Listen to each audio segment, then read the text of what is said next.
Hey,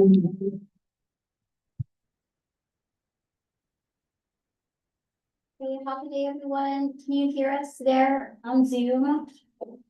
You get a audio check? Yes.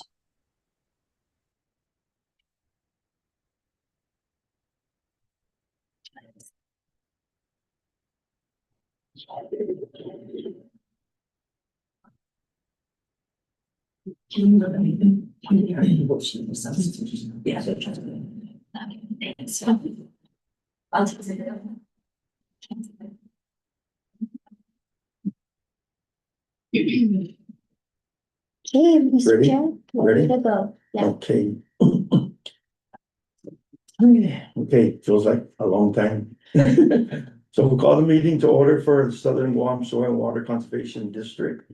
The time is 4:04 PM. We're here in person at University of Guam CNS Building, room 202. Today is Wednesday, August 13, 2025. We are also on Zoom. Can we get a roll call, Martha, if you don't mind? Sure. Thank you. Chair Michael Uggan, Present. Vice Chair Glenn Takai. Is he online yet? No, Not yet. He should be joining us online. Yeah. We'll acknowledge him when he gets there. Director Yvonne Maglonia Maneza. She's sick. Okay.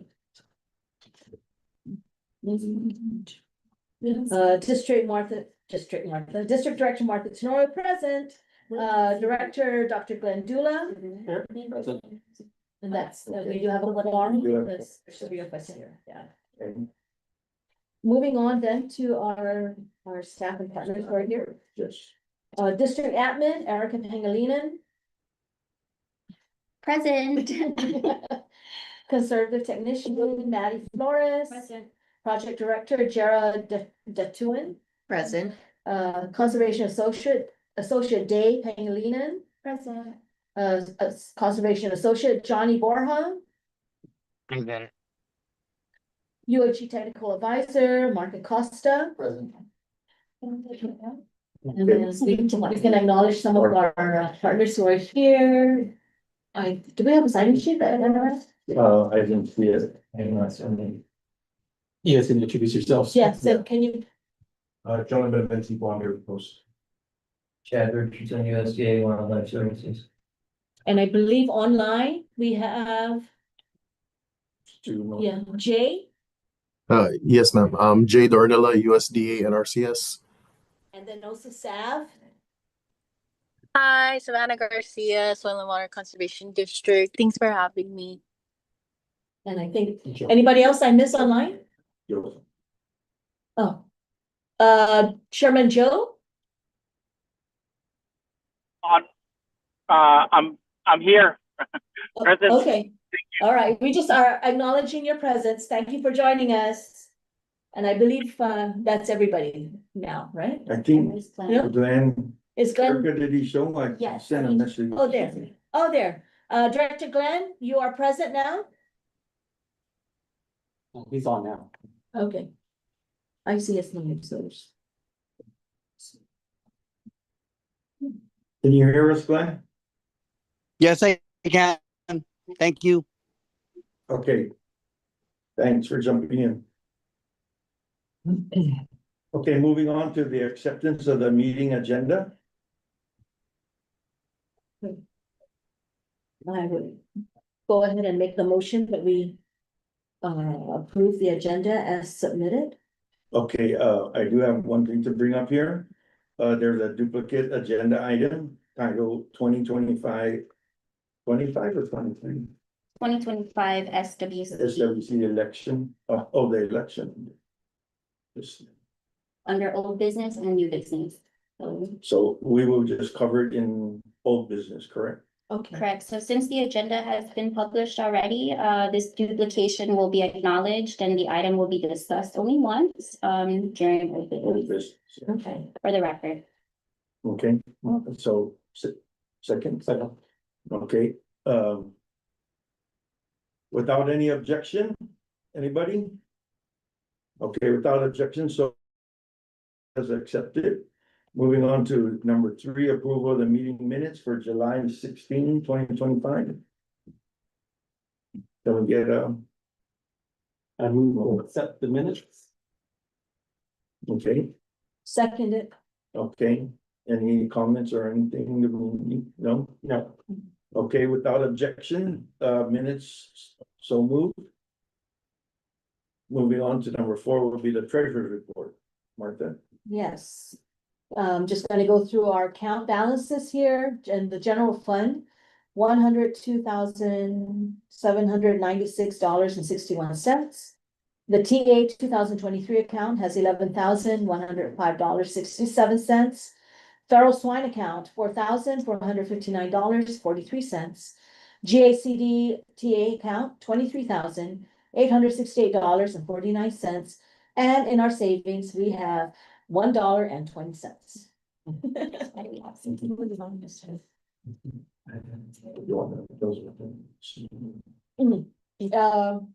Yes, and then I just wanted to go ahead and put out some required actions that we're gonna do, or do we go ahead and? Mr. Chair, and for the board, notice Director Yvonne Manglotno-Mendeza has joined. Oh, okay. Good. So let the record show that Yvonne Manglotna is present, as well as Glenn Tukai. Yes. Okay. All right, so just some required actions that we need to do today. We would need to transfer and close out the TA 2023 grant. We also will need to transfer $27,227 back to the GACD TA account, and if we could get a motion for approval of these actions. All right, I move to approve. Okay, we'll approve the transfer and close out, right? Mhm. 2023, as well as the transfer of 27,227 back to JC. TA. Okay, second, I second. okay. Any discussion on that? No. Without objection? So moved, thank you. Okay. Payroll services update, Erica? No? Okay, so we are engaged with a service provider to handle our payroll. Provider has reviewed our 2023 to 2024 records, and our filings both locally and federally are current, as we are paying the employer's share of the FICA and withholding employee FICA as well. For 2025, we are moving to continue the service providers for payroll services. We are going to be establishing electronic funds transfer account with the IRS to file FICA monthly as per the requirement. And we are also withholding now the Guam W-4 taxes for our staff as per Guam law, in which our payroll service provider is handling as well. So we are up to date. So you'll see in this upcoming PPE that our employees are having their funds withheld with us, and then we will file that on a monthly basis. So feels good, feels great to have that finally going for our wonderful staffers. Bookkeeping service update, as per our discussion in past, we engaged in the request for quotes process for bookkeeping services to include prior year audit and QuickBooks setup. 2 proposals were sent out to the board for your review. One proposal is to conduct the audit and consolidation of our past years, and then the next proposal is to set up our QuickBooks account for our financial tracking moving forward. So please review that. We can make the recommendation to the new incoming board, as right now we're transitioning and closing out. But yeah, it's a pretty great proposal. And my recommendation is there as well, with Thank you. treasurer's recommendation too. Okay, can we get a motion to accept the treasurer's report? Move to accept the treasurer's reports. Okay, second. Glenn, Martha, Yvonne. Anybody second? I second. Thank you. Any other input or discussion on the treasurer's report? Okay, without objection, so moved. Thank you. Moving on to item number 5, the USDA NRCS District Conservation Report. Jay? Yes, sir. I don't have much to report other than we're continuing with our signups. So for this second round EQIP Joint Chief signup, we had 14 applications that were received that were found eligible, so they were assessed and ranked. And based on the ranking scores, 10 of those applications were selected. And so far, we're moving forward with our site visits, which are ongoing, and plan development, which is in process. And we still have our deadline of August 15th. Oh, September 15th, sorry. September 15th for the obligation. And we're moving forward with our NEPA submittals for the feral swine perimeter fence. So far we've gotten back 4 of our Section 7 submittals with no effect determinations. So I'll continue to submit those as I have time to review them before I submit them to our biologist. And then so we've submitted one of the Section 106 packages. We're just waiting on the cultural resource specialist for her response.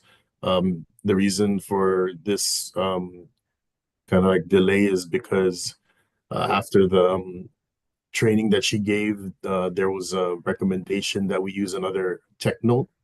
So with that introduction, Jera and her team has been implementing and working on filling out the tech note and submitting that for my review.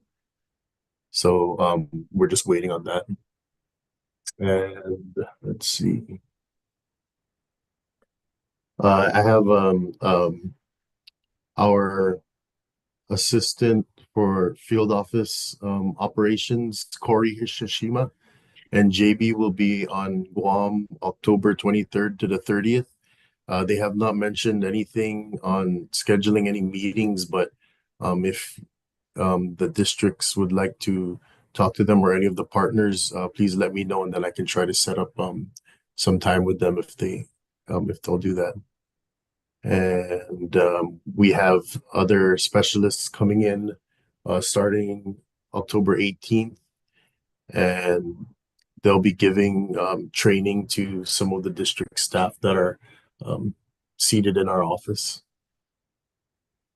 And that's all I have.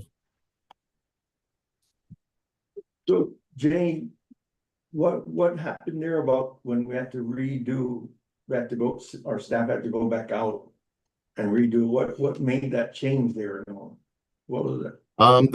There was just something in the training where they were saying if you didn't take the first part of the cultural resource training that was an AgLearn, and you weren't certified, then they weren't gonna be able to use that as like someone who would be able to do the survey.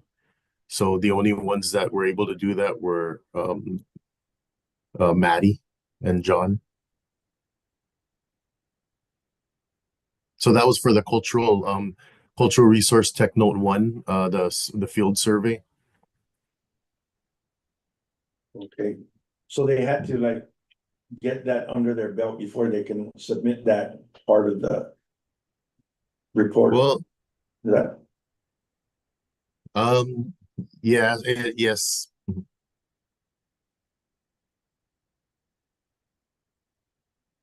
anything else? Jay, just to clarify, Corey and JB, they'll be coming out October 23rd to the 30th or August? August, I'm sorry. Yeah, it's August 23rd to the 30th.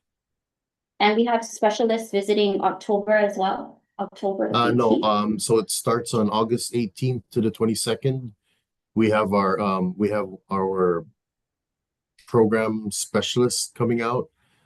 He was really gonna do more of kind of just reviewing some of our contracts that we have, NRCS contracts, but at the same time, he would be able to give CD, DMS training to any of the partner staff that would be here. CD DMS is how we upload our documents, our planning documents for the specialist review. So that was a big part of the requirement that we needed to have uploaded, and I was working with when John was here, and also from the Northern District, Savannah. They were helping us upload our documents because that was one of the big things that they needed to conduct the reviews for the applications. And then on September 15th to the 19th, I have our agronomist and GIS specialist that will be here on island, and they can also give training on using our business tools and also filling out some of our IRs for agronomy. Okay, yes, I guess to just touch on Chairman's question regarding the cultural resource submissions. So I know because Heather Bailey is the new cultural resource specialist with NRCS, there was some new protocol there that was required for the section 106. But happy to know Jara and Maddie were able to get back out there and to accomplish the revisit. I think that was our main concern, is that you know, just not knowing that the requirements of the Transect or survey for cultural resources when they began their boots on the ground. So, but thank you, Jared, Maddie, for working with Jay and Jay for getting that going. We just always want to make sure that when we are venturing into these site visits, that we try to get as much done to avoid having to go back. But we can bring that up with Corey when she comes out. And then speaking of which, I was able to meet with JV in Hawaii on August 6th, actually, and we discussed the training needs. So the Southern District, we received technical assistance funding from the NACD, and part of which is to build capacity for conservation planning. So we'd like a concerted effort with NRCS to train our district staff and partners to get the Conservation Planner 1 certification. I know that there's a lot of people visiting, but definitely want to coordinate better so we can get our staffers the training that they need as they're still new and learning the district. And that was something that came out of the NACD as well, is ensuring that our staff go through the Conservation Planner 1 certification within 2 years of their start with the district, which just makes things easier. But we'll definitely talk more about that, Jay. Thank you for the updates, and I don't know if the board has anything further for Jay. Oh, may I just add to that? So all of the district folks that are housed here, and they're kind of showing interest, like what you mentioned, in getting the Planner 1. They've been all in touch with one of our specialists, and they've already set them up with Planner 1 course setup, and which, you know, they'll be working together with the specialists. So all that training that they need is all in order. So they work together with our specialists when they're in the office, and they communicate through Teams, and they've been doing some I guess some like question and answers if they had any questions on doing some of the work. But it also pertains to getting their Planner 1 certification.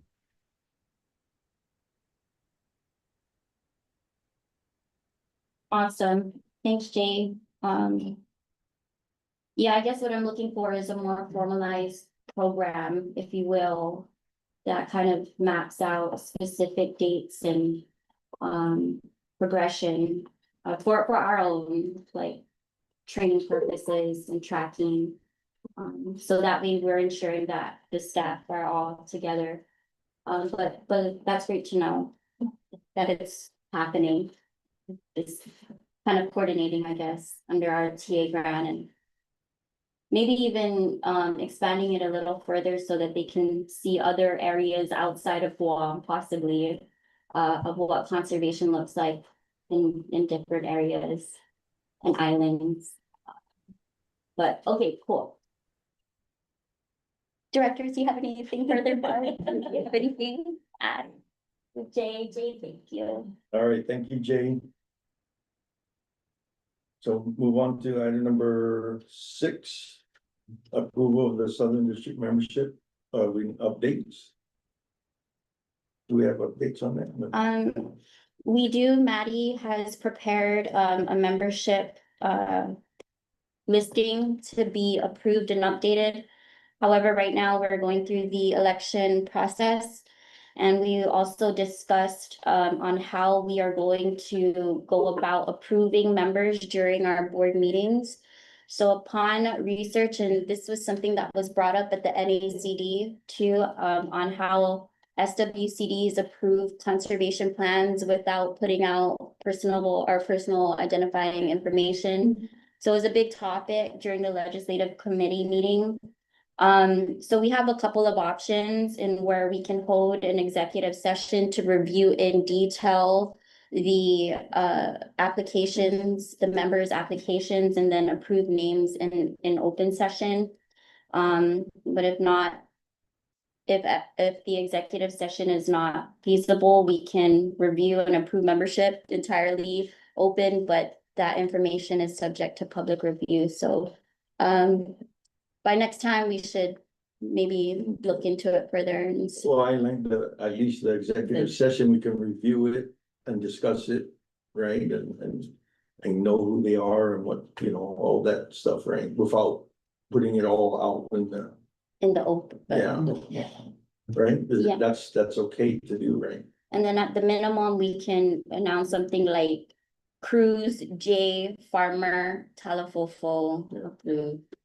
In the regular And meetings. to be documented Yeah. within our minutes, without giving that, but. Yeah, Okay, and then we also have our main tracker, in which is secured and Maddie is maintaining. you guys will be having that ready for our next. Is that the recommendation, to hold the executive session and review applications in full detail and then coming out to approve? I'm fine with whatever. Yeah, Okay. I like that idea too, executive session, and then afterwards announce Right, names with just an initial, Check their yeah. yes, personal info there. because I've noticed that when we've been doing it the way we like. Yeah. Yes. Okay, Okay, all right, so that will just be a recommendation in which we will move forward to the new term, Yeah, okay, and I don't. okay, we're good. Yeah. Okay, moving on to item number 7, which is old business. And item A is the 2025 SWCD election updates. Marky, did you wanna update? The Election. well, everything went out, all the notices went out, the election will be next Tuesday. Same day as convocation here at the university.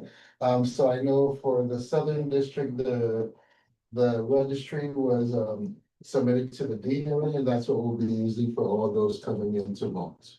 And then the nominations for the election, I believe there was no one new this year. I believe it's the same board that's running again. There was only one that we had to exclude because he wasn't on your registry prior to the deadline, and he was registered after the deadline. So we had to remove him, but as of now, it's only the existing board members that are up for up for election again. Yep. So yes, so please tell your members to come on and vote on Tuesday. So I think we're gonna be open. I believe it's 8 to 7 o'clock. I'm trying to bring up my notes, but it was all announced on the wall post. That's gonna be here and So that downstairs from 104. And just to be clear, there needs to be a buffer zone, so no campaigning. I think like according to Ron, it was like 100 feet from the room. So they're gonna measure it and there's gonna be a place there where you can't pass and start campaigning. So it has to be further out. Okay, I think I've also. Oh, So I'm gonna campaign. Okay. Signs. I'm gonna have all my people standing along the road, sign. And just because in the previous election, Yeah. they were campaigning right outside the room. Oh. I believe the cops were had to be called. there's history there. So Marky, I received from the north, I guess, from discussion with Roland, that 2 people from the district must be present at all times, primarily for cross-checking voters from our registry. Well, that was announced during the meeting. I don't think it's mandated, but we just were asking if 2 members of the district from each district wanted to be present, yes. And we are gonna do the tabulations the following day and Wednesday, where we're asking at least, I believe, 1 representative, just so that they could witness us do the tabulation and everything. Good too. Is that representative preferably like a staff member? Yeah, we're looking at staff members. Okay. A copy of both registries must be posted outside so voters can view. Is that our responsibility? Yeah, that's what we did print out. Yeah, it was whatever, both districts submitted to during the deadline. And just to be clear, no one can vote. That if we don't want people to come in. And they're not on that list, they won't be able to vote that day. So they'll get the now. And when it's noted 2 people from the district, is that 2 people from the northern district, 2 people from the southern district, or 1 from each? What for the day of the election? Yeah, I believe it was 2 from each. 2 from each, okay. All right, so I guess the shift is 7:30 AM to 7:30 PM, so the board will have to allocate some staff time to take some shifts. That is okay with the board. But clarify again, they're not board member. I was gonna say- Not board members. Yeah, it should be noted. Or incumbents or whatever, We're not allowed to be part of it. Or other candidates, right? Not board members or other it candidates. should be potential. 2 staff. Or people. Sorry, I would have volunteered my time. Strictly staff. Yes, that. Yeah, Okay. okay. Hey, Mark, well, thank you so much for all that you're doing to move this forward for on behalf of the university. Good luck to our members. You still need at least 1 vote. We gotta spend some money on that campaign. No. And also is Joe Santos. I know Joe Santos from the north, they have quite a few people running as well, so. Yes. Okay, Did you wanna bring that up or? do we want to hear the nominees For the. for the record?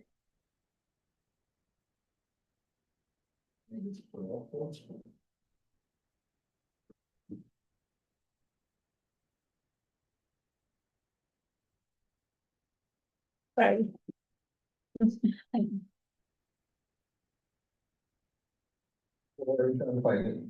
Yeah, I have it. Yeah. So for the Northern District candidates, we have Christopher Ada Rosario, J. Ignacio Canasta, Frank Santos Jr., Marlene C. Revo, William Bill Charles McDonald, and Joseph Cruz Santos. And then for the Southern District candidates, we have Michael Edie Uggan, Martha June Chidella Tenorio, Glenn Camacho Takai, Yvonne Manglotnio Waneza, and Glenn F.J. Dula. FJ stands for. All right, so Good luck to all. good luck. And I think that's about it for the update. We are cost sharing with the NG for the public ads on Post. So that is an estimated $480 if we can get a motion to accept that, Accept that. approve the expenditure. How much was it $480. per district? Yes. Okay, All right, I move to accept the cost for $480. okay, thank you, Glenn. Second, Second. okay, all right, we'll put you down, Glenn. Yeah. Thank you. Any objection or any comments or any input on this? Okay, without objection, so move, thank you. Move on to the next item, which is the 2026 NACD Pacific Southwest Region meeting. Director? So I know that we noted no further action at this time and we'll move it to the committee, but Director Marty, did you want to recap on our efforts during the summer meeting specifically for the SW Pacific Region Coordination Meeting that we had? Wow, it's a lot. Yes, first of all, it was a wonderful meeting. It was so nice to catch up with everybody there. We did start talking about how Guam's gonna be hosting next year's regional meeting here, and we already started planting those seeds within our regional members, thank you very much, letting them know that when we get to Colorado, we really want to set up a committee with other regions to add their input. We want to start knowing what are their estimated numbers that might be coming in attendance, because we need to have the information prior to in order for better planning. And that includes, I'm sorry, the Southwest. Yes, and it does, and it includes the Southwest, yeah, everyone at that meeting. So they were very excited and open to that. Of course, one of the big issues that everyone's talking about is the cost, which we can't really let them know yet until we kind of get a better feel for how many of them are coming. We're going to do our best to try and, you know, get some of those expenses down as much as we can so that more people will be able to attend. Did I leave anything out in that? No, just that during the Pacific Region meeting happening in Golden, Colorado, that we'd like to have a presentation, maybe distribute out a questionnaire, a survey to kind of gauge the interest, and also what is the maybe setbacks or obstacles that others That we can help address for them, yeah, that we can help. But we've been working closely with Joseph Santos on this, and things are we're kind of just dependent on the election, but we'll continue to plan forward. Just keep doing our work and then, you know, Thank you. when the new board checks in, Yeah. carry on. Okay, I didn't, sorry to progress, but I didn't see Norma Castilian. Is she running For, for the Northern? I thought I saw her. we'll speak for the north, but, yeah, Rollin has all that information. Okay. Thank you. Sorry. Yes, she's running. Oh, okay. There's 7 members running. The one I didn't see was Katrina's name. She's not running this year?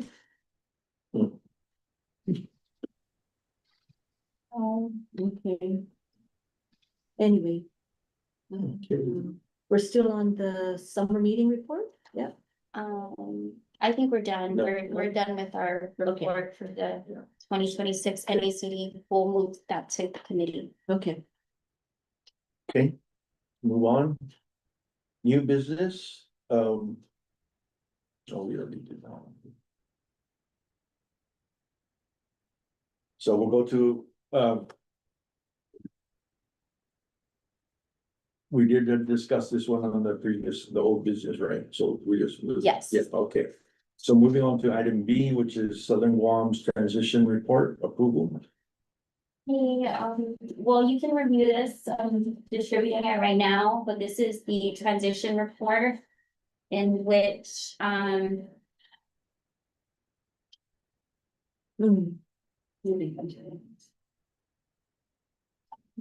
So we'll just take a couple of minutes. To do this. it's a short 2-pager. Um, Do you want to go through it? Well, it's a short report that kind of notes the responsibilities of the incoming board.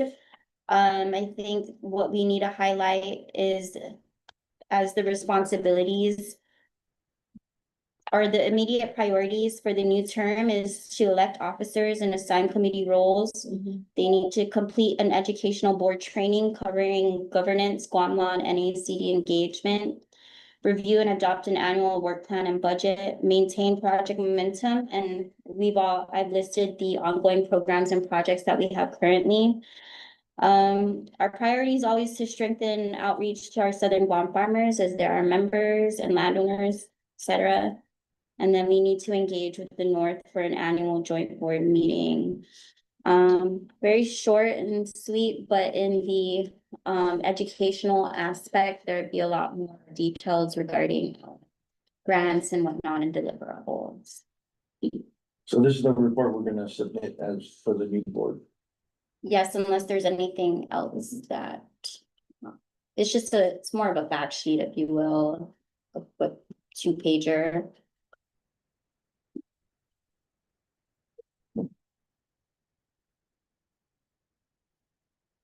And a lot of it is pulled from our responsibilities within our mandates, but the main important thing is to list the ongoing programs and projects and what the priorities are for the new term. Could we get a motion to approve the transition report?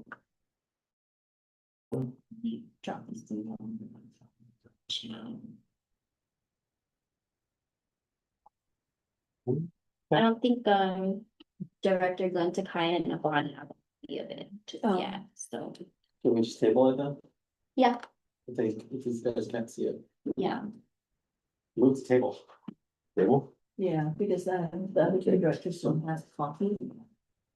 Okay, you guys acknowledge that? Gonna table this discussion or report? Yvonne? Because what is it? Because I didn't know what was the reason? Because you and Yvonne are on Zoom don't have access to the report. Got it. Okay.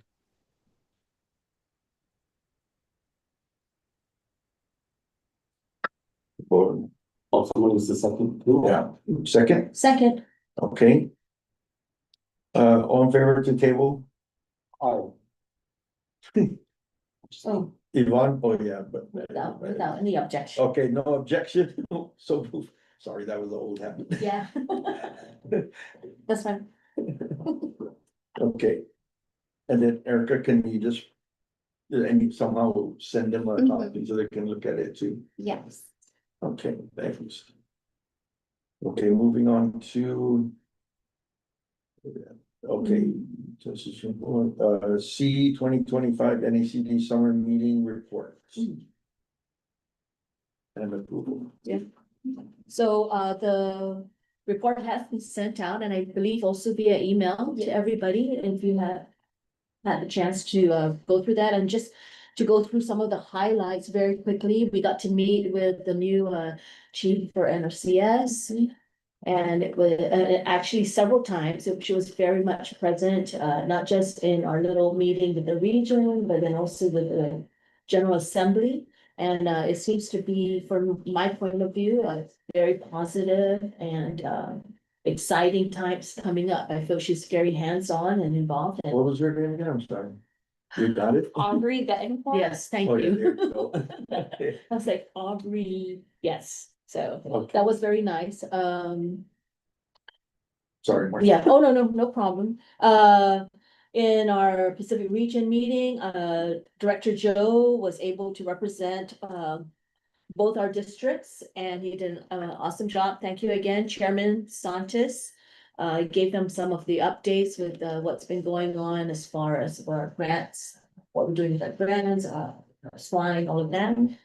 We also, you know me, I gotta do shout out all the time and toot our horn and shared a little bit of our successes, especially with the Educators Summit and the Educator Symposium and the gala that we recently held. And also they were very much impressed with all of our PSA that was done during Stewardship Week.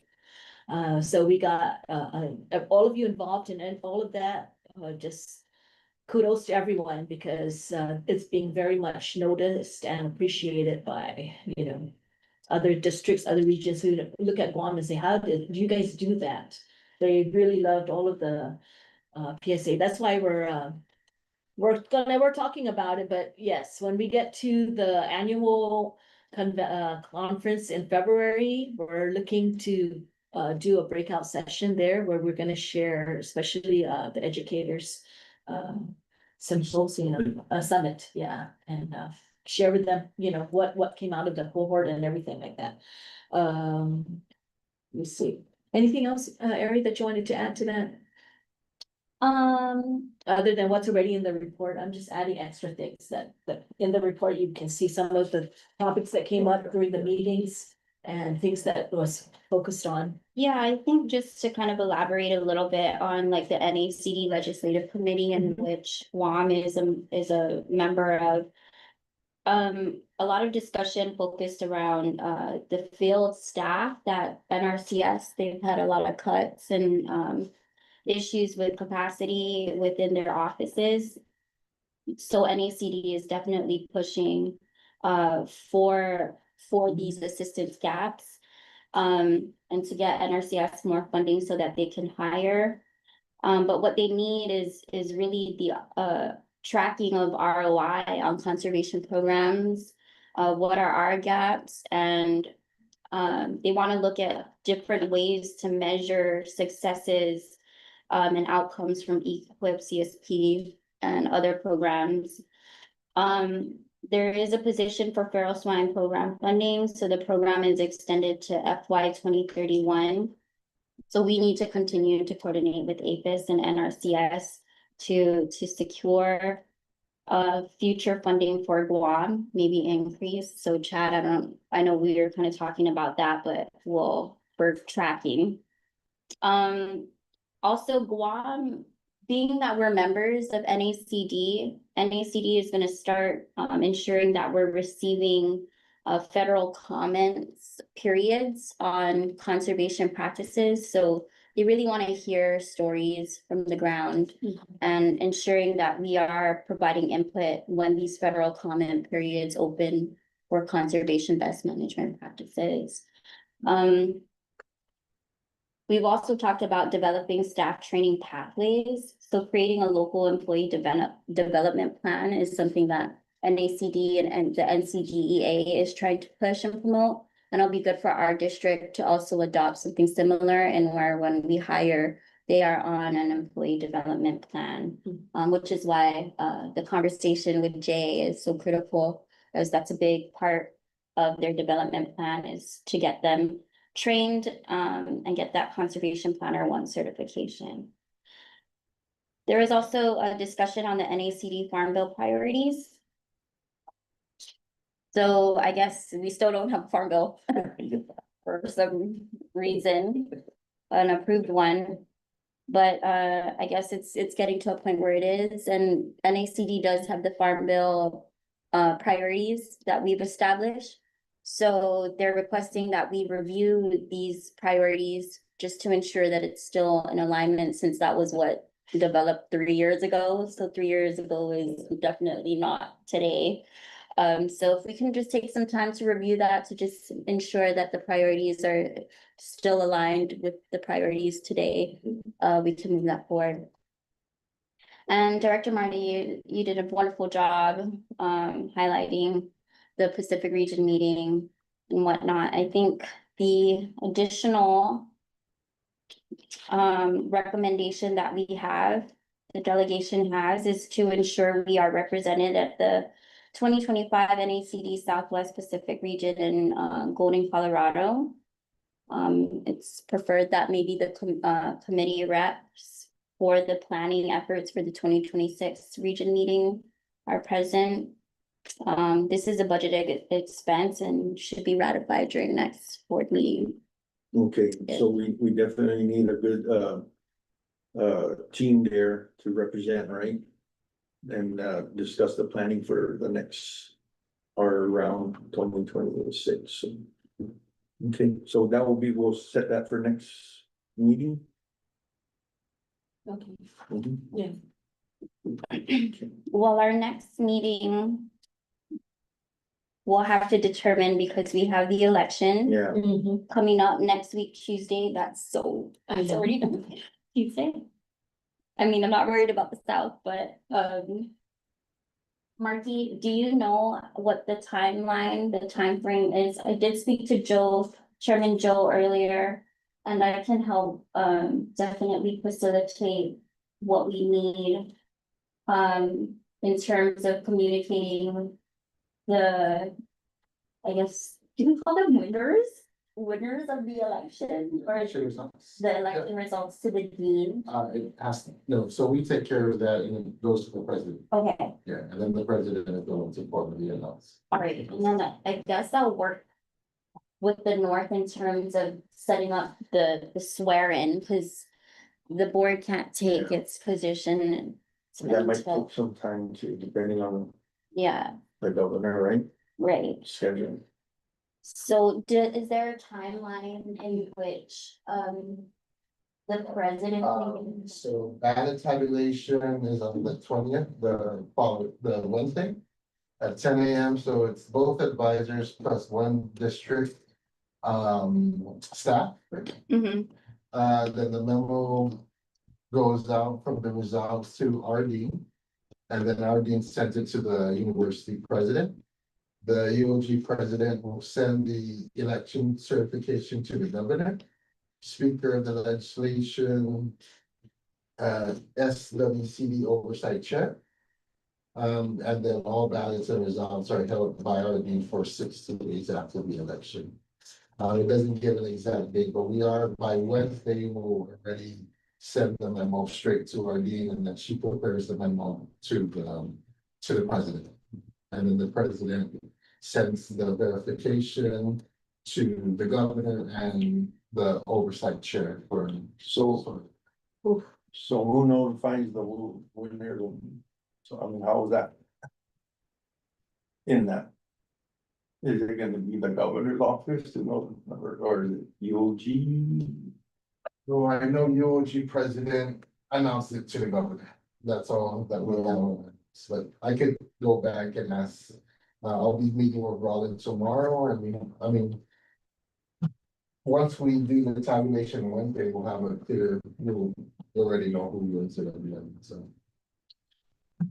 Yeah, But I'm not too sure if we Officially. should announce it or the UOG president announced it, so. Officially, the UOG president to the governor. Yeah.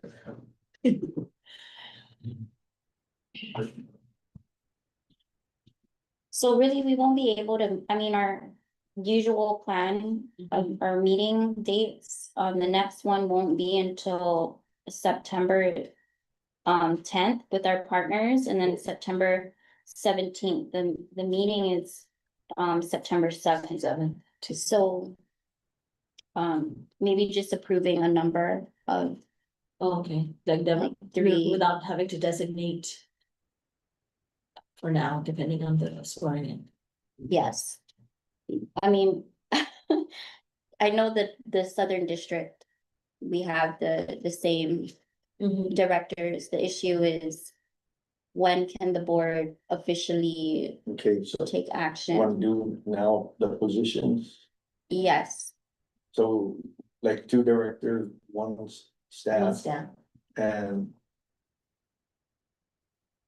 Is that sufficient to cover what we wanna do? yes. Yeah, okay. Okay, so. Motion, Motion. Yeah, so I move that for the upcoming.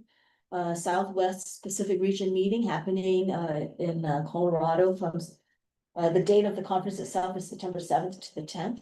That we go ahead and approve the travel for 2 directors to attend as well as 1 staff member. okay, no, Eric, based on my status, is that including me or is it in addition to my? No, well, That includes you. because you will be already, so you're Yeah, still part no, of. that's what I mean. You're the We're talking about the executive. funding of it. So, Ideally, it would Yeah. include you. Yeah, Right. because. We can Because still you're pay them to the- get the reimbursement anyway. So Yeah, no, I'm just wondering if you add, instead of two, you and me, for example, it would be you and Glenn plus me on the side. I Is that? No. okay, so I see what you're saying. Mhm. It's two, one director, one, but you're You're already. funding, Yeah. So, but you represent through the yeah. Southern's budget, then for rep, and then reimbursement. So that's why we're including, so Okay. two plus our executive member, Yeah. Two plus our executive member? so that's, Oh, so Three. two. Okay, so yeah, that's three. Yeah. And so the other two would be a staff and another And director. director. Okay. unless the board wants to send an additional person. Or member. No, okay. Okay. Okay, so that's it, the Yeah. two board, one staff, right? Second. Okay, all in favor or any objection to that? Glenn, Yvonne, you guys heard what we're, the discussion, we're good? Yes, Yeah. all good. Okay, so without objection, so move. Thank you. Okay, May I just add that once we figure out after the election, right, after the election, once we kind of figure out when the swearing ceremony is, that the board comes together and identifies, just because it's it's less than, it's less than a month already. And I think prior to two weeks, things start getting expensive. Or less than 2 weeks of airfare prices jumped, so. So would it be okay then to just go ahead and start moving forward with the tickets once we know, even though the members haven't been officially sworn in? But at least we know the official results and just go ahead and begin at that point with the plan. doing the itinerary and the tickets, is that? Then maybe we should just identify possibly the potential, and if anything changes. Okay. We'll just have to make those arrangements with the Alright. travel agency. I'm available too. I feel, yeah, we started it already in the summer meeting. Well, I know you need to go. And I Because you're definitely, the- Erica needs to That go. heart and soul. But if anyone else is wanting to do it instead, or have the time. Glenn? Or Director Vaughn? I'm not available in September, thank you. So I guess it'll be us then. Okay. So is that okay with the board then, that it will be myself, Myself. yeah, And and Erica? Just you know. I'm good with that. Yes, thank you both. Okay, and then that way, once the election takes place and If there's changes. yeah, then any changes, like if, you know, if for some reason Mike again doesn't get elected, then we'll just have to, like, you know. Take someone else. Take March. I know, you better campaign hard, okay? Okay. Yeah, and only because in the interest of time, like what Erica was saying. Wow, I didn't realize how close everything is to the It's meeting. just catching up. And it's very important that we are represented at that one, because this is the one that really plants that seed for the committee that we're going to create with our other regions and start getting that ball officially rolling, for sponsoring it and hosting it next year. Okay. So we just include that in that motion of the three positions. Okay, Yeah. Okay. it's Discussion. Okay, Favor. since we're still on the, wait, where we at? The summer meeting, correct? And, oh no, Yes. okay, yeah, so we just. but we're talking about the region meeting. I'm Right. sorry. Which in, So, we'll ratify it. okay, but remember I mentioned to you about, CNMI? Yes, I had that under board correspondence, as that Oh, was okay, something okay, that good. was Okay. brought up, and we don't have that. Okay, perfect. So we just needed an approval of the report that was submitted. Is that correct? Move to approve the report that was submitted. Second, Second. Thank you. thank you. Thank you, Glenn. Okay, without objection? No. So move. Thank you. Okay. Thank you, everybody. Thank you too. Okay, okay, moving on to D, NACD TA 2023 final report.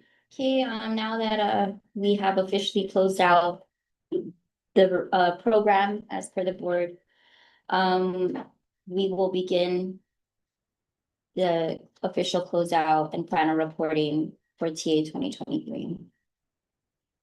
Well, I will send that to you, to the board for their review this week. I'm sorry. No further. So I'll be starting the official closeout of the TA 2023, so I'll send you the final. So no further action on this one. Okay. Thank you then. Moving on to the. What is this, Hawaii, what, or? So this is the, thank you to the board for supporting the Hawaii Wildfire Management Organization sponsorship of my attendance to their Firewise USA hands-on training. I submitted that report to everyone via email for your review. And I can briefly go over the outcomes of that meeting.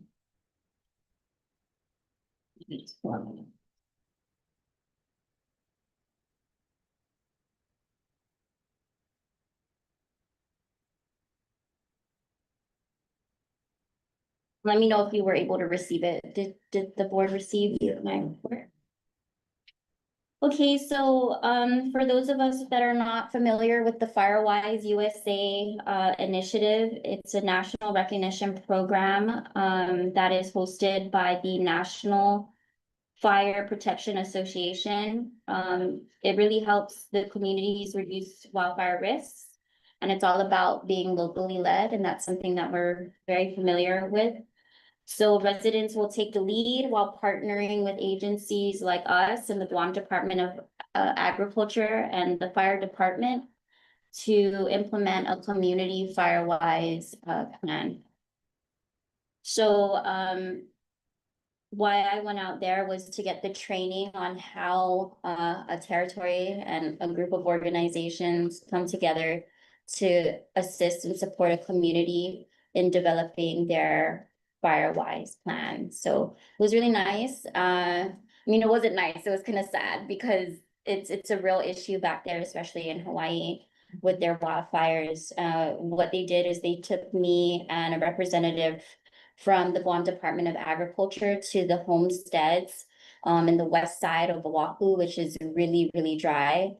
And the homesteads are basically public land that are leased back to Native Hawaiians. But the way their homesteads are set up is they're very close, their homes are very close in proximity.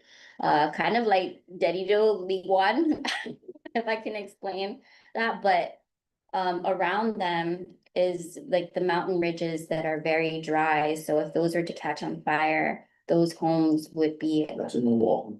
in Oahu.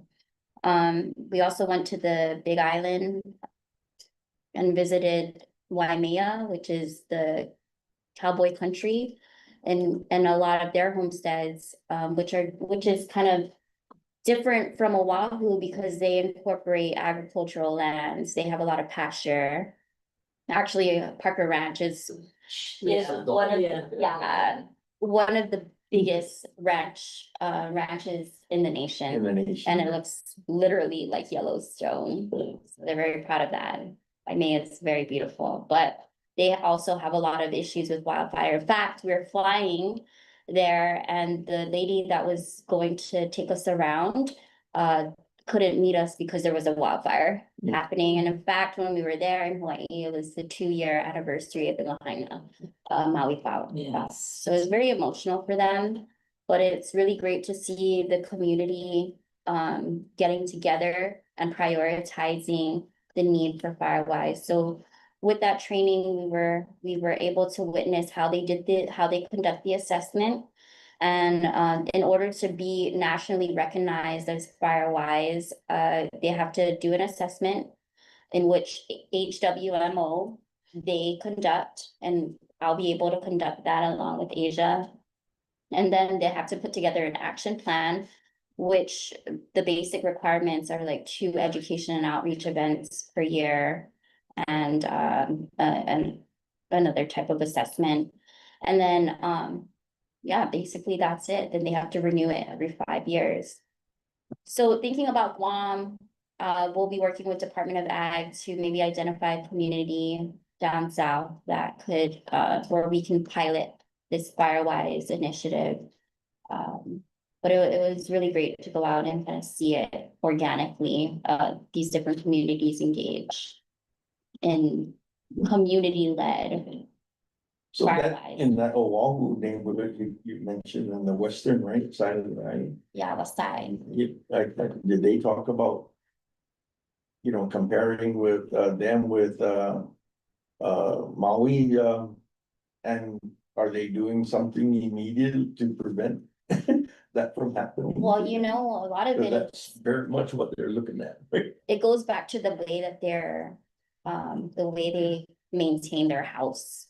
So there are different, I guess, practices that a homeowner can implement to keep their house defensible when a fire is to occur. Or even evacuation so that nobody kind of gets stuck in that fire. But for Maui, there was a story where there were houses along the coast. All the houses along the coast were burnt except for one, and that was because that guy who owned that house, he's from California, so he's familiar of the defensible zone, the buffer zone. So he set it up, and his house was really like undamaged. Yeah, but a lot of them lost their houses and it's sad. That's what I mean, those guys need to do something. Okay, but I guess my next step is just to ensure that I continue to coordinate with Guam Department of Agriculture to launch this pilot program. So if any of our, Dr. Dula, in your area, PD, would you say like a Firewise community would be? Sure, the entire top of Nimitz Hill catches on fire all the time. Is there an HOA or some sort of organized, because that's what we need to do is identify an organization in which that would kind of be the leaders of this initiative and commit funding and whatnot. I don't think it could be a, Yeah, it's gonna be- I have to just go through the layers. yeah. My house catches on fire. Yeah. So, Oh, okay, great. So, no. great. We have a leader. I'm not in charge. Where? Saturday. PD. PD. So, Okay. what's it called? Turner Road. Oh, that's where you're at? Yeah, well, Turner Road's like a little bit ways from me. Is that the nice part of it? That's my. Yeah, nice part. And then. There's a not nice part of it. The back of my house, the cemetery catches on fire sometimes. Yeah. When they don't cut the grass. I don't move there, well. Yeah, so I think Christine back in 2017 attempted to conduct an assessment, and it was at Nimitz Hill, the rich part of town, so they say, and it never went through, so It's all the mansions that are in danger of burning down, like, who cares? they're like, we'll just write it off, right? But so that's the issue that we're facing, is identifying a community that would really buy into the Firewise initiative. So So that's where the runoff comes down and it goes into the bay. yeah, That's why we care, not for the mansions. yeah. Okay, cool, but I'll get in touch with you the next time. We need to do Okay, Motion to approve? The report, is that? Yes, to Yeah. approve and. your trip report. Yeah. Yes. So I go ahead and make that motion if we're ready. Are we done? Yes. Second. Okay, without objection. So moved, Thank you. accepting the report from Erica's trip. Yeah, and thank you so much for going out there and representing us well. Thank you. I do recommend that maybe we also engage in our NACD to implement some sort of exchange program. That's what they called it. An exchange program, it'd be great for even our team to kind of venture out into different areas to see what conservation looks like and how they engage. It's always a great, so hopefully we can look into that for our team exchange program. That sounds good. Yeah. Okay, where are we at here? Moving on to item 9, collateral boards and committees served. All right, Geraldine, she's up to provide an update on the Southern District's Feral Swine Initiative, primarily the perimeter fence grant. Okay, so we're gonna start with metrics. So since the beginning of our program, we've had a total number of 45 applicants. Moving forward from that 45 will be 33. Due to 12 applicants that requested to rescind based on whatever reason. 12. Rescinded as of today. And out of the 33, we have 5 last site visits. We're on the last 5. So the last 5 is still pending due to 3 being off island. So hopefully we can schedule them for next week. And 2, we've had no contact with. We've sent out a formal letter to these individuals that we've had no contact with. We've also followed up via phone call at least 2 times. And we will try one last time via email. And if we don't hear a response by the end of the month, I'm requesting to get approval from the board to put these 2 individuals on a deferment list officially if we don't hear back by the end of the month. Did you guys try to go back to the place or residence or farm? And We don't even have no contact, so we don't even have a site visit, at all. So, yeah, since the beginning of the program. no, we can't help them, right? If they don't want that help, so. You can suspend it maybe, right? Then until maybe for a little bit, I don't know. What do you guys think? Dr. Jola, what do you think? Just give them a deadline. Yeah, so I can reach out to them one last time via email, give them a deadline until the end of the month. Yeah. And if they don't respond, we will let them know that they will be put on a deferred list. And that list will be deferred in is Additional available funds, in yeah. the future if the grant is applied for again. Good. That Yeah. sounds good. Okay, so of course, we're gonna keep all of these people that have requested to rescind on our records, and also including those that have no contact Was there reasons given for those? that requested to rescind. Mhm. Yes. So it's more like issues with their property have changed, their priorities have changed.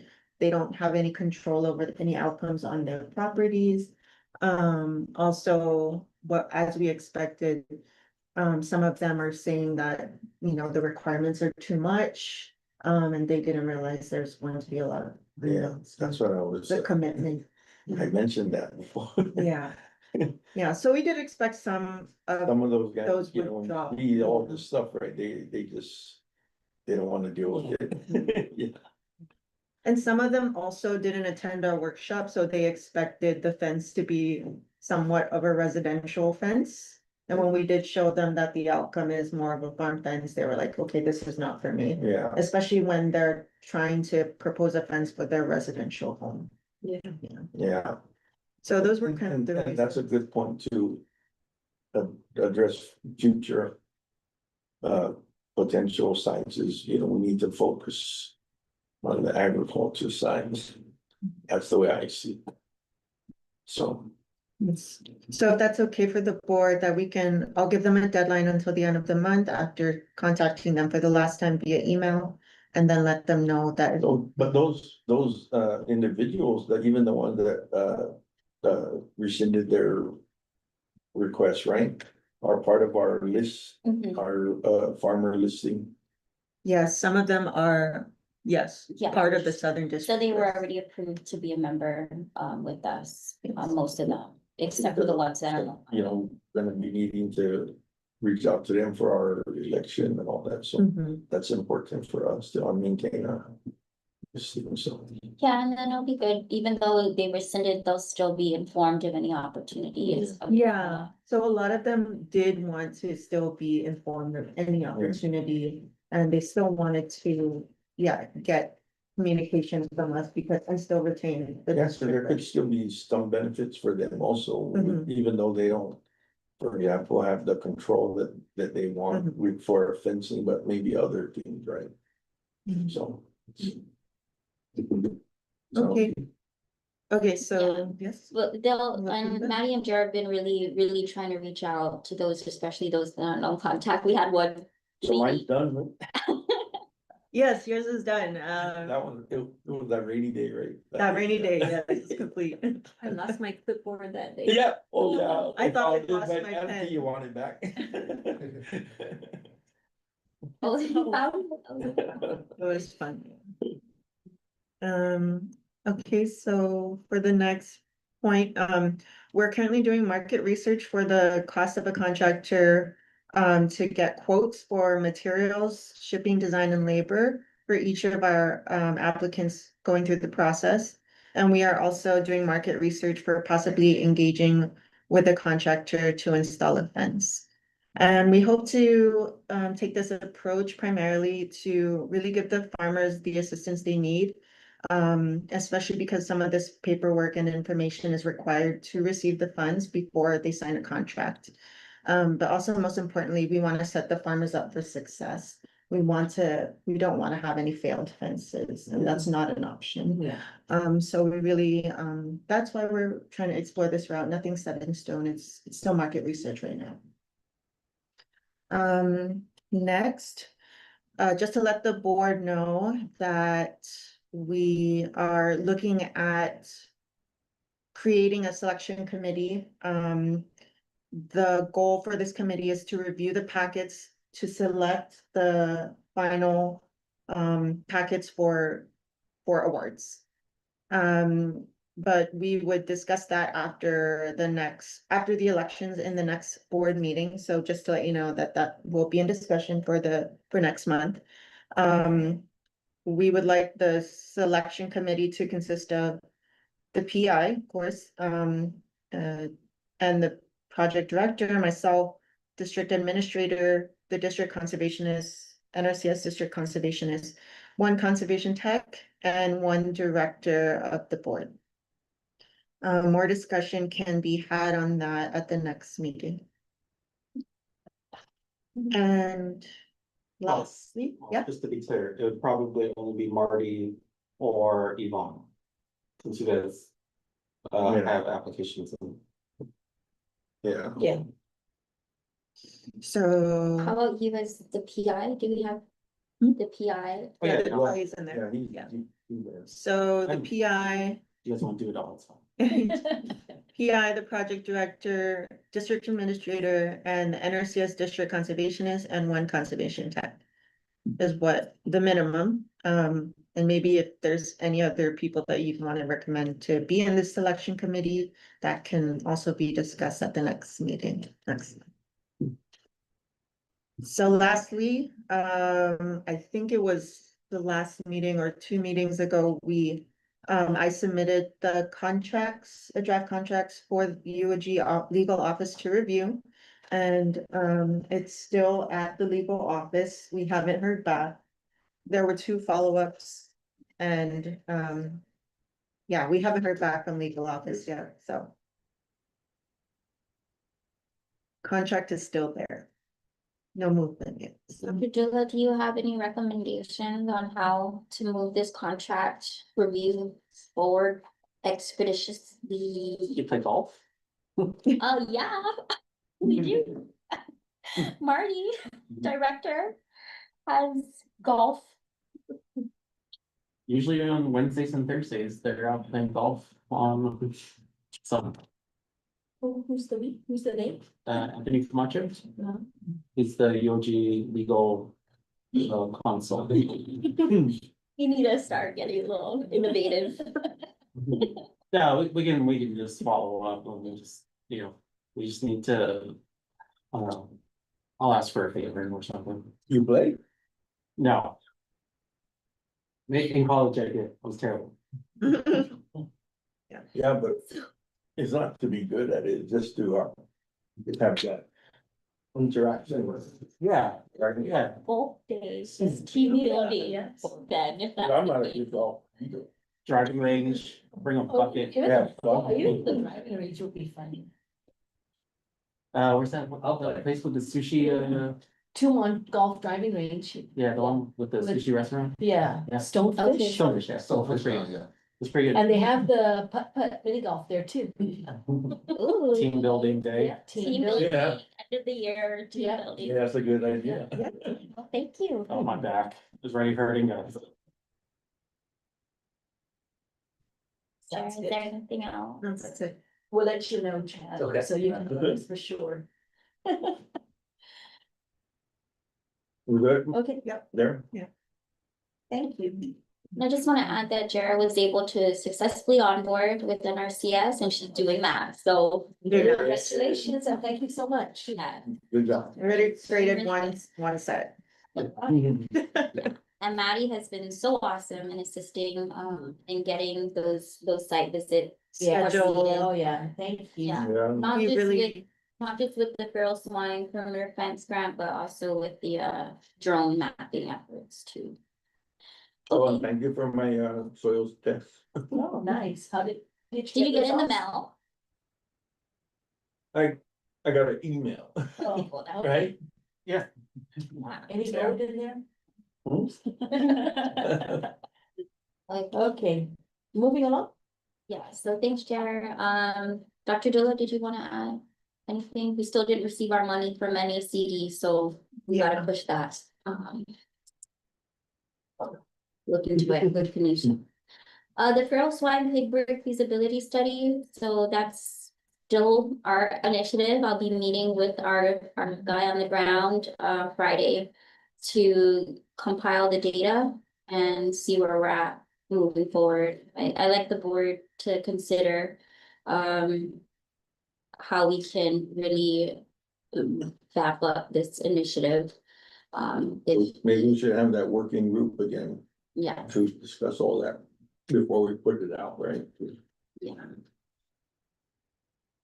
Okay, and then we did meet with our USDA APHIS Wildlife Services partner the other night, but Chad, did you wanna report on anything? I know we discussed about what our partnership looks like for the upcoming fiscal year. Sure, I got a couple comments. We, I've just finished a draft today, in fact, for an FY 26 proposal / agreement for our work in FY 26 based on conversations that with Mike and Erica on what we saw going forward and what we want to try to do what we can. And I sort of tailored the language a little bit, so I want to give you, I'll get you the draft like in the next day or two. I want to make sure that Aaron has a chance to look at it before I send it to you, but I finished it today. And I tweaked it around a little bit, so I kind of tailored this, the language in there a little bit differently than what was in the past, and it's based on our conversations on what we think we can do going forward. So, and it's, a draft, working draft, to realize that elections are still in flux, but doesn't sound like that will change, so you guys should still take a look at it, I guess. And, we want to have, we try to get those agreements in place for October 1. So if, I don't know, if we can try to hustle along the signature so we can get that rolling, I'll get you the draft and so we don't sit on it too long, so that way we can get continued work starting right off in October 1. And like I mentioned before, like last year, the way we expended our funds. And I think it worked pretty well. We're gonna change it up a little bit and that's kind of in the agreement. But, you know, we do have better success in the dry season. For just pure catch and pigs because there's less food out there for them. And that's what we did this last go around is we try to get best bang for your buck and kill as many pigs as we could during the best time. I think we can still do that, but I think based on our conversations, we can string those funds along a little further. And that's also based on the work that I'm doing outside of this. And as I've mentioned to you guys before, I got other irons in the fire. I got some other funding sources that I'm trying to track down and expand the program. So things are still looking good there. So that's good for everybody. But no real news to disclose on that yet. Other than, I just looked at the numbers yesterday and we broke the all-time record take on the island. So around 1,100 pigs for the year. So that's the most pigs we've ever taken on the island. So if things work out, get the funding that I'm seeking and we get things rolling, I'm gonna double that for next year. So I did talk to someone in the legislature, someone big in the legislature about funding and stuff, and I was told that for the mayor's council, there will be that funds coming out. It should be unless, something happens, right? Yeah, and that's the word I've got. I mean, I think, I haven't, sit down and have drinks with every single mayor on the island yet, but talked to a lot of them and everybody's pretty supportive. So I think we've got more than a majority of support from the mayors on that funding. And I'm told that unless something weird happens, that we'll see that. Yeah. So that's gonna help both the districts, north and south, and our program is to be. Yeah, I talked to them pretty much good about that budget for them as well as invasive species council funding and stuff like that. So we'll see. Yeah, it's still work to be done, but I think we're all pretty good and excited for FY 26 for them. We got a bright future, a lot more bigs to get over. So. I don't have. You don't want to put you out of work, no. I've done it before. Happy to do it. Let's see. I will provide a nice annual written report with everything that we did. I know I haven't really provided great quarterly reports per se, but like I said, I'll kept you guys in those, but I kind of prefer to do that. Is put everything nice, and I know Jar and Maddie, if you needed anything, we've been able to get numbers from us without any trouble, so I appreciate you guys a little for being flexible and just give those to you as needed, but I will provide you guys a pretty nice write-up and results for the year. So. Thanks for the quarterly numbers too. Yeah, no. Quarterly. So like I said, I can get, as long as it's not anything complicated, everything, as long as the guys are doing the job and putting those numbers in reporting, then I can pull them up almost instantly, so. But if they're behind on their paperwork, which is usually a good sign, if they're behind on their paperwork, that means they're doing a good job from the pigs.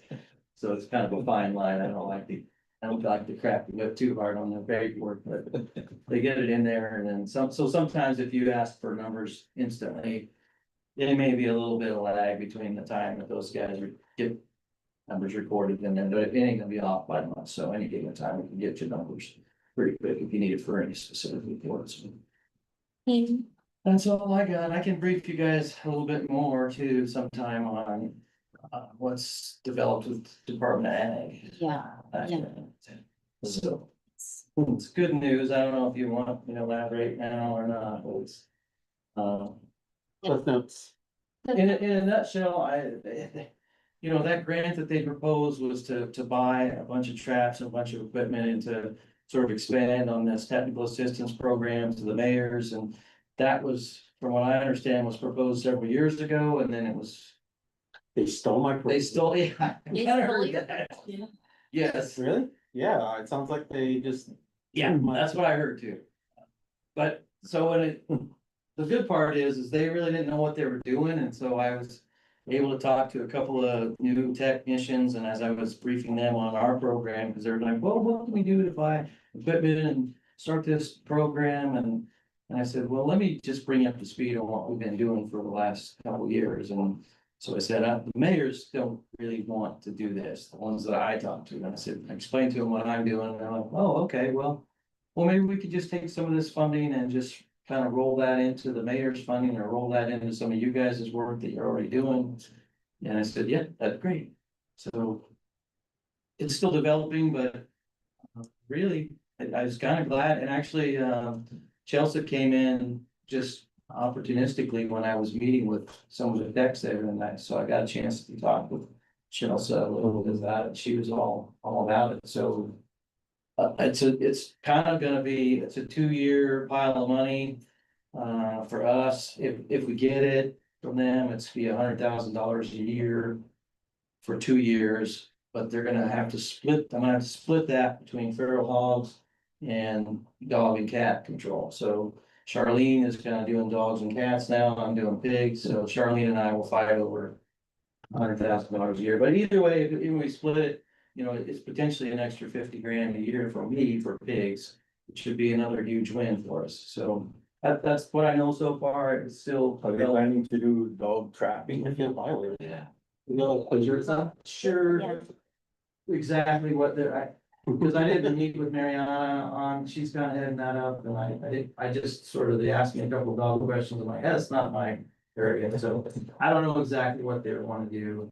They're gonna supposedly, I think, hire some more animal control folks, for the dog and cat thing, and they wanted to take those people and train them to do pig work too.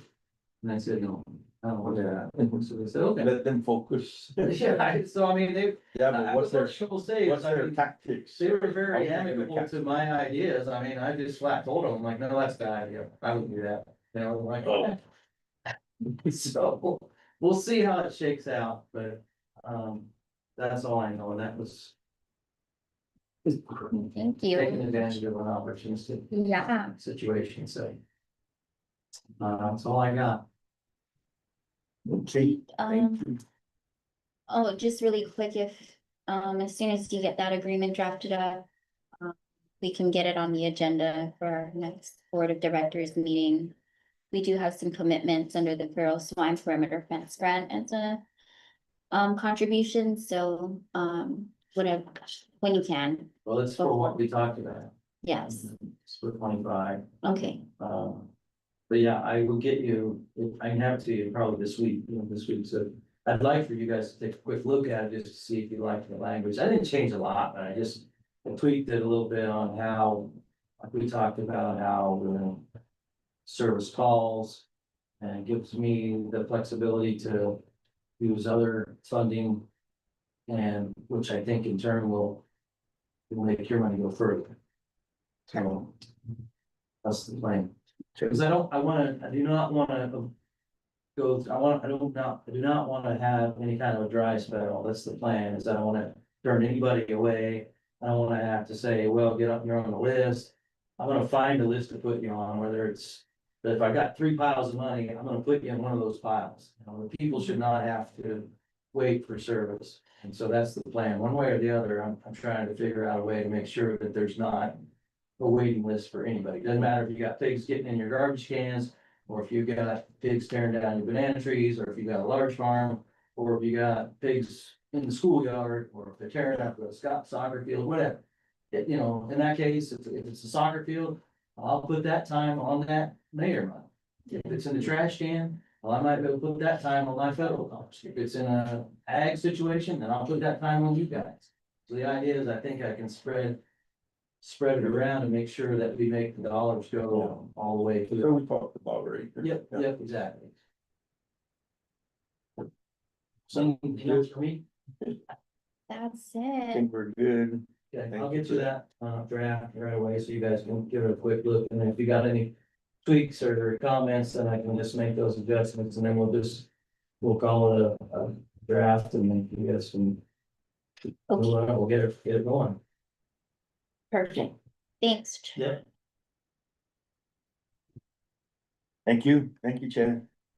Is there any other, I think that covers it under the Southern District Feral Swine Initiative Committee report. Record number of pigs this year. the what? Yeah. That's it for the Southern District Feral Swine Committee. So, Oh yeah. where we at? No, Oh, where we- we're on the SWCD poster contest, so Director Marty and Johnny. Johnny, yeah. Johnny, is that okay? I'll let you, report about the meeting we had. Everything. So last week, I, along with Director Martha, we met up with representatives from the Northern District to discuss the upcoming poster contest, island-wide poster contest. It was mainly to start establishing some actionable items and deadlines. So I did send earlier via email some of the documents that are requiring the board's review and approval. Specifically, we're looking at the submission guidelines, the letter of invitation to the GDOE superintendent, and then the selection criteria. I think right now the most pressing one is the letter of invitation, followed by the submission guidelines. So if you haven't had a chance to view it, you can do that at your leisure. But essentially, the letter of invitation is meant to notify the superintendent of our intention to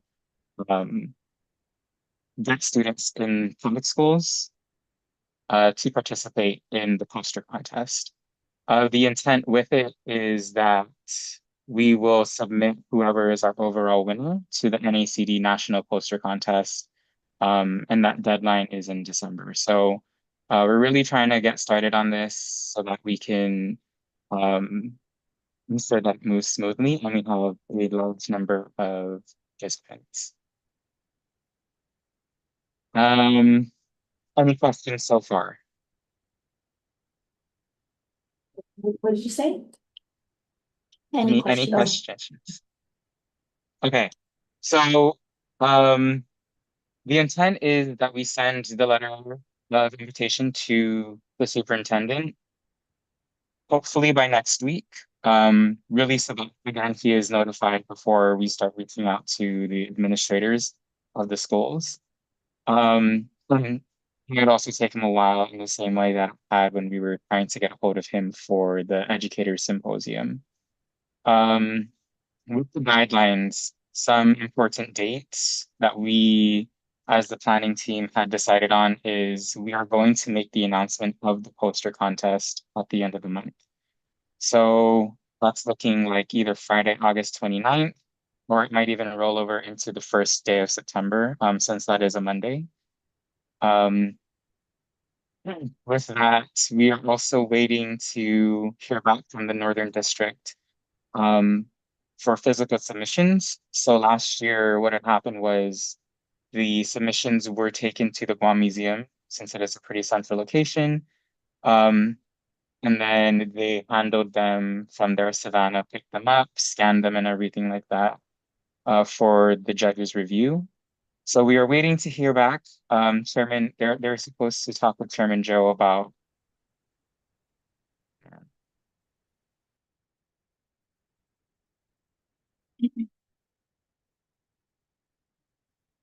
Johnny, I think it gave out or the lost you. okay. My internet connection dropped real fast. So they're supposed to talk with Chairman Joe about coordinating with the Guam Museum about using them again for this year. And the intended date for physical submissions would be the 27th through the 31st of October, since it is a full week. And then it gives the next week, the following week, for district staff, Northern and Southern, to collect the submissions, scan them, process them according to the categories. One thing that needs to be sort of discussed, or that I'm hoping can be discussed right now, is the breaking down of the categories. And by categories, I mean 4 grade levels. So last year there were 4, and they were kinder to first, second to fifth, sixth to eighth, and ninth to 12.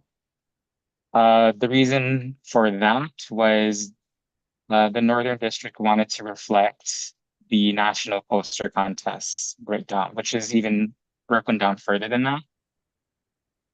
But Director Martha had brought up that she would prefer, and I totally agree, she would prefer that we just break it down into 3 categories. Which I think too will also assist in another discussion that we need to have, which is budget for prize money. So with that, the prize monies were broken down according to the 4 categories, and there was a first, second, and third place winner. So the first place winners, 4 first place winners were granted $100. 4 second place winners were granted 75, and 4 third place winners were granted 50, with the overall winner getting an additional $100. So the total cost of that, I believe, was about $1,000. And I'm just gonna keep going. I'm gonna keep rolling. And speaking of prize money and budget, we would also need to plan for the intention of having the award ceremony and the poster showcase. The planning team had discussed when we could have it, and they brought up the wonderful suggestion of doing it during Stewardship Week in 2026. So we would roll it out as part of our Stewardship Week activities. And so we would also need to discuss allocating part of the budget funding for that as well. Okay, but that's all. Director Martha, if you have anything else to add, please feel free. Thank you, Johnny, and thank you also for leading that meeting. You're always so awesome. Yeah, so at this point, we're looking at budget. I was like, if you get rid of one category there, you're saving an extra $325, something like that. And my point on that is our, if we're going to also be hosting, contributing for the award ceremony, we're looking at, especially for refreshments, so. And then the other part that I did bring up is, I feel that, in order for the contest to actually go through, there needs to, I want a minimum of at least 10 participants in that level, so I don't feel it's fair that, let's say, in the elementary grade, what if only 2 students participate and then they automatically win? But really, what kind of contest is that to say, oh, you got automatic first and second? I feel there needs to be some sort of competition in that. So my recommendation on that, which we'll be voting on too, is shall we have a minimum required amount of contestants? Yeah. So 10 is okay, even 12, I really feel good. But that's about it. Johnny covered everything. Thank you so much. I got the email on all of our notes on that, and we have a good team working on that. Well, maybe to increase capacity, right, for those parties, is more outreach to the school, right, and the teacher that we dealt with and all that could be a good source for that, things like that. I agree with the 3 categories reflecting Guam's structure. Yeah. I mean, that's, So John, do we set our own budget on this, or we just approve what the committee's recommending that they're gonna be meeting as far as the costs? I think that the move right now is to provide, a recommended budget, or what we are willing to put into it, and then I can interface with Savannah and Jenna to figure out if they would also be willing to match them for the poster contest. Yes. and we're looking at launching this next week, or should we wait until like the new boards are sworn in? Like, Yeah, so that's where it gets a little tricky with the planning. I think for now, as long as the letter is approved and the board seems okay with what the guidelines say, we can go ahead and move forward with making the official announcement by the end of the month. And then I guess budget wise, we can also discuss that. But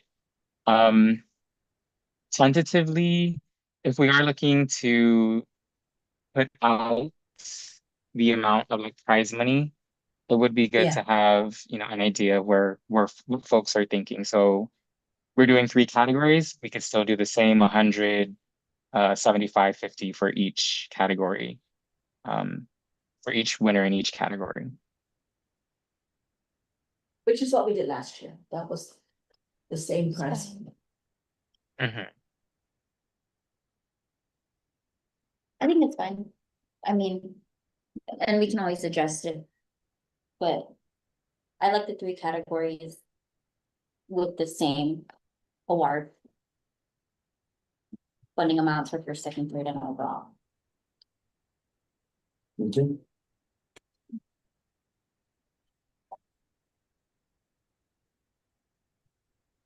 So Johnny, will we need to get a consensus with the North regarding the categories, or was that already determined?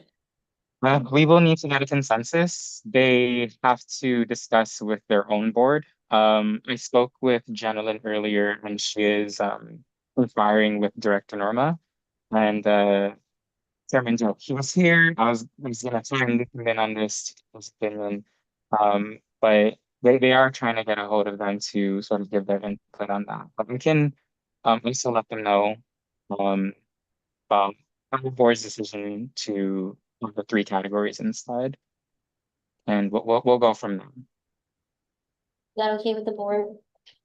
3 categories or the non-strengths? Yes. Okay. All right, Johnny, so I guess the board, We're gonna vote. is in agreement of just the 3 categories. And then the prize money as last year for first, second place, third, and overall. The next edition. So I don't think we necessarily need to vote on that right now. Sounds good. Yes. So then we will follow up maybe tomorrow or Friday if you have time just to review the letter and let me know if there's anything Great. can be changed. Yeah. So the board, Johnny shared the letter. I'll go ahead and we'll share it again. And then if no further input, I'll work with Director Yeah. Marie to get that going. Thanks, John. Thank you, John. Thank you. Thank Okay, we're you. not here. Johnny's sick. I was sick. It's Yeah. recovering still, so Okay. thanks for being. Just checking. We miss your face. Yeah, okay. Okay, is there any other, Erica? I mean, no, but I did forward well, regard to the poster contest, we're done really quickly. NACD, the legislative committee, I forwarded you Joe Betts' email regarding the floodplains bill. I'll send the 1-pager to you guys, but it'll be good if we respond. I know, either Chairman Joe can respond or our very own Director Takai on behalf of us, but we should respond. Yeah. And I have some information, but I'll take that offline with the board via email. That's okay. So moving on to the Guahan Sentinel Landscapes and REPI initiative. What I sent to everybody is a draft form of a survey in which Johnny and myself are working on getting vetted for any surveys. We need to get it vetted through the IRB process with the University of Guam. This survey is really to help gather consensus as to what the needs are for this conservation resource hub that we are developing under our REPI grant. So take some time to go through it and let me know if it's too much or too little, but we do want to get this vetted and out for our partners and even our members. I did try to ask Dr. Kwan, as he's part of the IRB review board, if this is something we have to do, but we are involving humans, so. Well, have if to you're get gonna it. publish the data, you need to. If you're not gonna publish the data, Then we don't need you to, don't have to. so we don't need to, then. Should we do But it? you still should just go to that, but they'll probably just give you an exemption. Okay. I mean, I always want our survey efforts to always be legitimate and we're taking the right. I'll give you feedback if you have any like terrible questions too. Oh, really? Okay, great. Johnny, did you wanna kind of talk a little bit about what that process is and what our deadlines are? Oh, Bubbles is waiting. It's Johnny. Yes. Anyways, I won't let him do it, but the deadline is the end of the month. In order for the board to review, so we're gonna be working really. And it'll be good for our grant reporting purposes and whatnot for NACD to show that type of data of what the need is for conservation resource hub, just like this. So yes, we're gonna move forward. Please review the form and provide your input too, but Johnny and I will be submitting this application to UOG. Then there's a public access meeting happening at the museum, so if you're interested in that, I will be in attendance. Being that we're gonna be talking about GIS and data layer sets as that relates to our efforts. I also sent to the board This Friday? yeah, at the Guam Museum. And then we also, Rowling just came in with a note that there's a dry run for the SWCD election on Friday, so I'll be tapping on to the team to make sure we're there. Really quick, under the repi, what you received on your group messaging is the template in which Andrea from UOG Drone Corps has designed. So I want to get your feedback as to which do you prefer? Do you prefer the landscape or the portrait? This is like the portrait. This is what we're trying to print out and send to our members with all the drone efforts that's been happening. But I want to know what kind of information should we also include on this map? Should we include the type of soil they're on? What information at the bottom? Otherwise, this is what we will be distributing to our members. And do we like the landscape version or the portrait version? If whatever version, if you guys are gonna start putting data or information on there, whatever fits it best, like. Probably the portrait would be better because you could shrink it a little bit more and then you can fill in all that extra stuff that you're adding. I wish I had the printout of the landscape, because the landscape is like, you know. I don't know. Did you just do either or, depending on the shape of their plot? Just whatever looks good. Okay, but what else, like, type of information would you be interested in seeing if we printed this out for you in the ledger? I don't know, your member number, when you joined, Oh, those are good. Okay. like, are we doing this for fun or are we doing this like for like real data? I mean, we do have the real data, but this is what we're going to print out and frame for the farmer. So the other option is like, what is the LiDAR like type information, but then that's all like You could. colored, like neon. Yeah, I don't think that will resonate with the farmers as much as a regular Unless they're RGB picture. artistic. Yeah, maybe. But yeah, this is great. For now, Mark, do you have any recommendations? Like Helps. Yeah,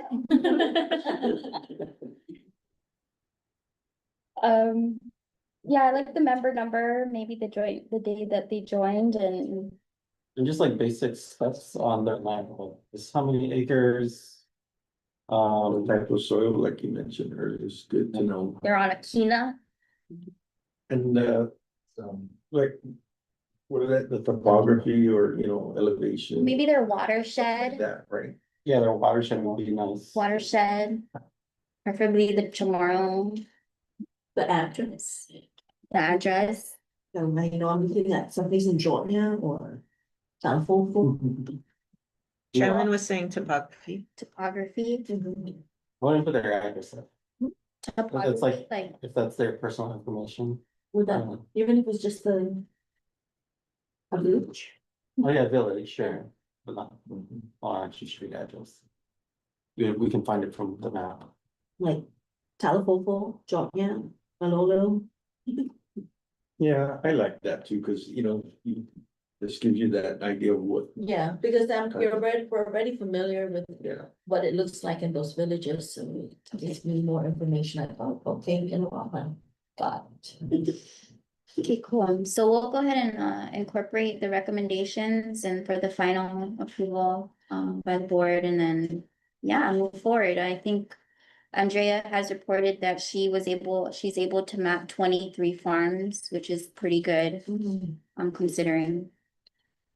She could For put- she could time. put another layer with the fencing, or where they're gonna put their fence, or where their cultural resources are, or their endangered species. Is that too much to ask? I wonder I if don't know if she has that. Yeah, is it secret? You know, those endangered species and cultural resource Layers. layers, Like if they, at least for the farmer Yeah. themselves. But just for Yeah, right. my preference is the portrait. Portrait and it'll then, remind my board not to dig. Mhm. Become more of those resources on. I'll ask her. Someone really wants to get a hold of me. Okay, all right, well, that's it. That's pretty much it. Okay, Chairman step out. yeah, he had to step out, but I'm gonna try to finish this up in 6 minutes. we can move on to education outreach committee. Oh, yeah, so that was just under the survey questionnaire, I have a hard copy for anybody that's interested in looking at the form. In which we will. Oh, thank you. That's what I was looking for, thanks. That's okay. Well, that's. I'm, Oh, actually, I didn't realize we're at board correspondence, aren't we? yeah, we're at board correspondence, but we'll just move on and wait for chairman to discuss the CNMI correspondence. But Dalen's been working really hard to ensure that we are meeting our open government law requirements. She's been submitting our minutes, agenda reportings to the speaker, governor's office and OPA. As required, the issue that we're having is that we're not getting confirmation from the governor's office and the OPA. Did Central Files say anything about that, what they want to do? Central Files, the lady answered and she said their website or their service is down, so they're not able to access emails. And they asked her that, and she said, you can get back to me later in the month. In the month, yeah. And then with OPA, they were not answering at all. You But can I go can there. do a follow-up email. Okay, so I think the next step is to maybe just print out the minutes and agenda and have it stamped, file received to the governor's office. OPA is more the recordings. So we can give them a USB of our recordings, but we'll try to contact them again. Well, we're good. Good. Yeah, go on to number 10.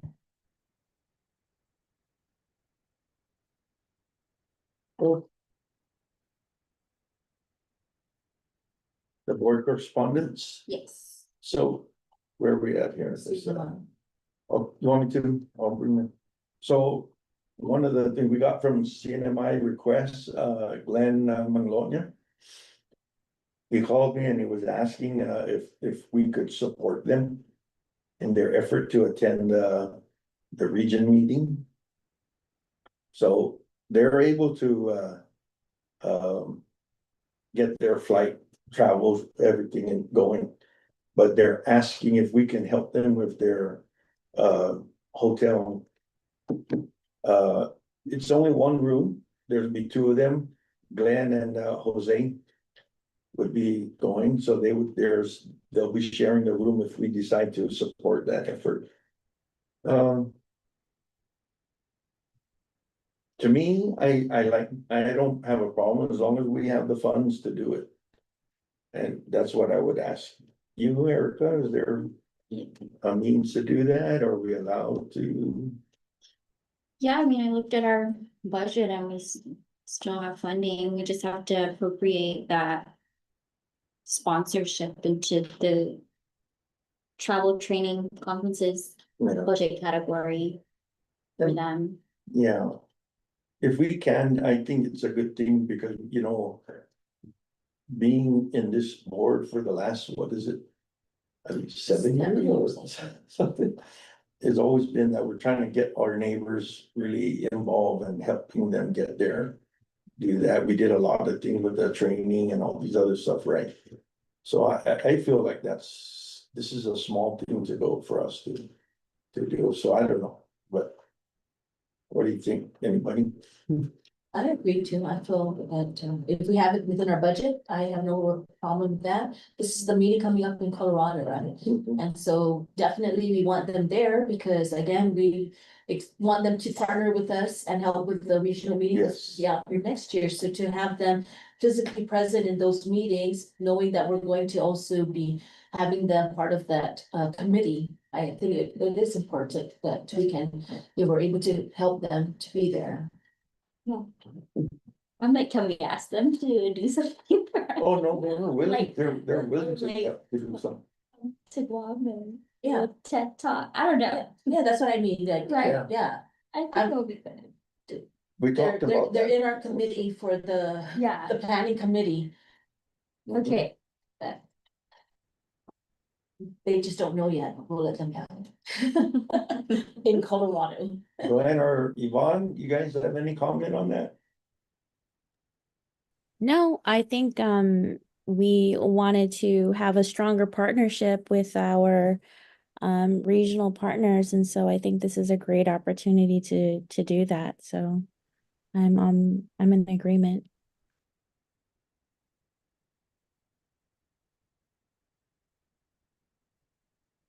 What else? Do we need a motion or something for this then? Yeah, They were spending money. Yeah. I moved to pay for the lodging to the Pacific Southwest meeting to our CMMI collaborators, partners. Yeah. Negotiated. Second. Second, Director Glenn Takai. What do you say? Who said I seconded it? I said I Oh, second. Yeah. Thank you, Glenn. All right. Okay. And thank you, Yvonne, too, for supporting. So any other comments?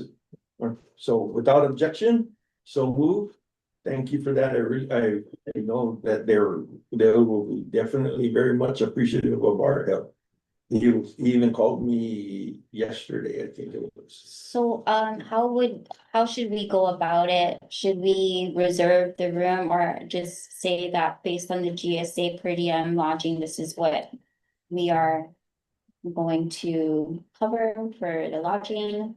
But you're going to have to make your own arrangements.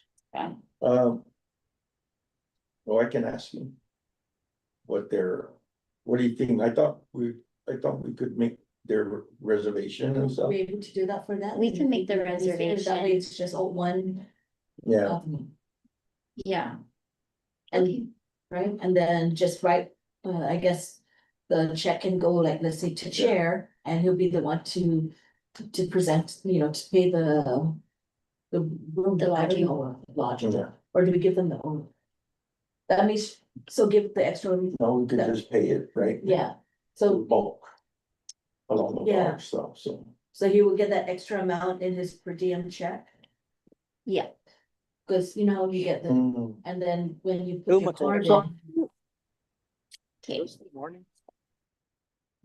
Sounds good. We'll make the reservation and we'll take care of it. Okay.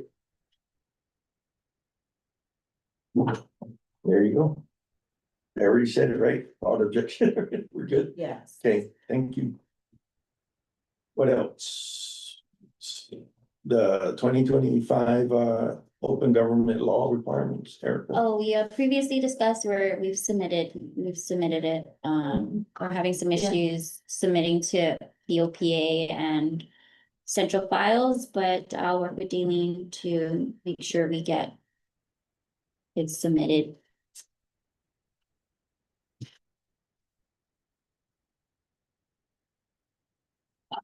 Okay. The Weary hydrologic survey workshop. Yeah, there's an upcoming training hosted by Weary that just came in, and there wasn't much information on this, but just the board. I'm trying to find my email on it. It's a GHS workshop, Guam Hydrologic Survey workshop. There's really no information on it. There's 40 seats available. We had the chance to learn about aquifers, geological mapping, and the latest advancements in water research. What's the time, like how many days, what's the time or anything, nothing? It's one day, August 29th. So location to be determined. Is it open? 8:30, yeah, there's 40 seats. It's open to our team. But there's a limit. I'll forward you the information, and if you're interested to attend, but I'd like our technical staff at their time to attend. Yvonne is raising your hand. Director Ron. Hi, can you hear me okay? Yes. I actually just put on the chat a link to their website because in March they did launch the Southern Guam hydrological map. And so I think now this workshop is an opportunity to kind of go over with the public exactly what that means. And I think I'm not going to be on island on that day. I'm going to be, but I think it's a great opportunity for us to make use of that website because this will affect the farmers, their lots, especially when people start building and they start clearing with the trees. And then if we do want to utilize the map as a resource to develop more grants. And so I would love to attend if I wasn't going to be off island, but I think if we could get, one or two representatives to attend, that would be great. Thank you, Director. We'll definitely be in attendance. Our team. And I agree with you. Okay. Thank you, Yvonne. So move on to number 11, public comments or announcements. Anything? We're done. We're good, right? Okay. Chad, you already said your piece. Yeah. How about Yeah. staff?